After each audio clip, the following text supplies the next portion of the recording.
Con respecto a la columna vertebral, tenemos que saber que la columna vertebral soporta el peso del cuerpo, nos mantiene rígidos en una posición de pie y está formada por la superposición de vértebras.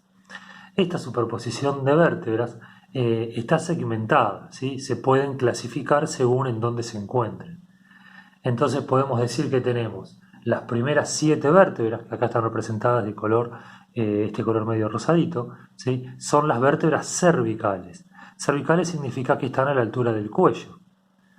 Esas 7 vértebras tienen nombre propio, las dos primeras. La primera se llama atlas, la segunda se llama axis, y después tienen el nombre que sería C1 y C2 por cervical 1 y cervical 2, y las otras son C3, C4, C5, C6 y C7, hasta la cervical número 7. Por dentro de todo lo que sería la columna vertebral pasa la médula espinal, que no hay que confundirse médula espinal con médula ósea. Médula ósea es la que está dentro de todos los huesos, que forma las células de la sangre, glóbulos blancos, glóbulos rojos y plaquetas. En cambio, la médula espinal es la que pasa por dentro de la columna, donde van los nervios y la información motora, sensitiva y la regulación del funcionamiento de todos los órganos de nuestro cuerpo. Entonces, las primeras 7 son las vértebras cervicales que están a la altura del cuello. Luego tenemos las vértebras dorsales o torácicas, que están representadas acá de color verde, ¿sí? Estas vértebras dorsales o torácicas son en número de 12 y se numeran de T1 hasta T12. Torácica 1, 2, 3, 4, 5 hasta la número 12, las cuales van a articular con las costillas a su vez van a articular con el esternón y entre el esternón adelante, las costillas y la columna por detrás se va a cerrar lo que es la caja torácica, la cual va a alojar dentro a los pulmones y al corazón, principalmente entre otros órganos. Entonces tenemos las 7 cervicales a la altura del cuello, las 12 dorsales o torácicas a la altura del tórax y a la altura de la región lumbar, en la parte de atrás y en la parte anterior a la altura del abdomen, ¿sí? Donde no tenemos huesos tenemos las vértebras lumbares. Las vértebras lumbares son el número de 5, que se las llama de L1 hasta L5, ¿sí? Y terminan estas vértebras unidas a los huesos que forman la pelvis, que en este caso sería el sacro y el coxis. Entonces, para repetir, tenemos 7 vértebras cervicales a la altura del cuello, 12 vértebras dorsales a la altura del tórax, 5 vértebras lumbares a la altura de la región lumbar, y después, formando parte de la pelvis, pero también de la columna, el sacro y el coxis. Ya vamos a hablar más detalladamente cada uno de ellos, pero el sacro es un único hueso formado por la fusión de 5 vértebras sacras, que esto ocurre en la vida intrauterina, pero cada una de estas es una vértebra sacra.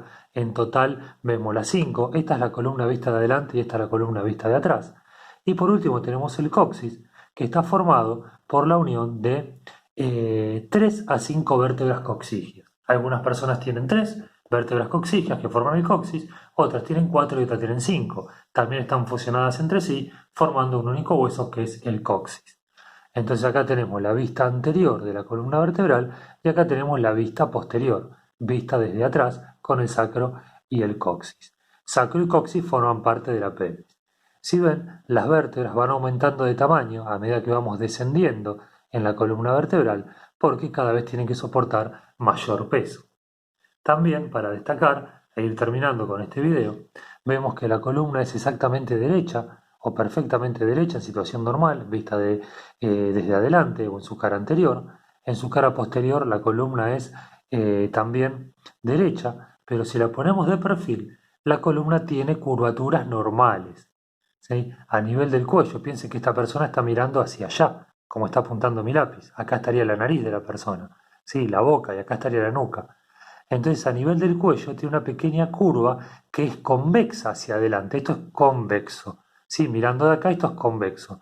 Esta curva se llama lordosis cervical.